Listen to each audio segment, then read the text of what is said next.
और अब खबर शामिल करते हैं मलिक नदीम की इस रिपोर्ट में। रावलपिंडी पुलिस की मौसर पॉलिसी। 9 साल ज़ैनब को ज्यादती के बाद कत्ल करने वाले 2 मुजरिमान को बाबर मसीह और मोहम्मद अदनान को 2 मरतबा सजाए मौत और 5-5 लाख रुपए हर्जाने की सजा।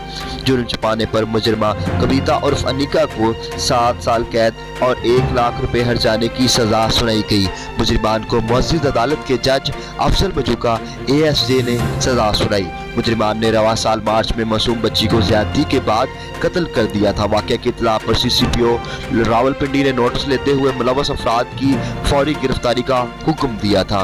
CPO ने SSP इन्वेस्टिगेशन के हमरा लाहिकीन से मुलाकात करके मुलजिमान को करार वाकई सजा दिलवाने की यकीन दहानी करवाई थी। सिविल लाइन पुलिस ने मुकदमा के फौरी इंदराज के बाद मुलजिमान कविता और फनिका, बाबर मसीह और मोहम्मद अदनान को गिरफ्तार किया।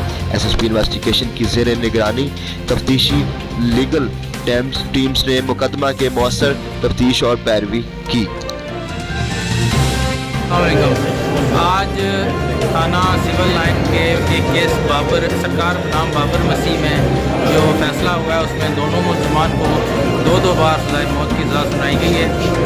और इसमें मैं बात पेश करता हूँ उन वकला को जिन्होंने इसमें अपने सारे दलाइल मुकम्मल किए और खटक साहब इफ्तिखार खटक साहब को स्पेशली मुबारकबाद। इन्होंने इस केस को बड़ा हाईलाइट किया और इससे शुरू से लेके आखिर तक इसके साथ रहे और आज फैसला सुनाने पर मैं इनको भी मुबारकबाद पेश करता हूँ और सिविल सोसाइटी के जितने भी अफराद इसमें शामिल थे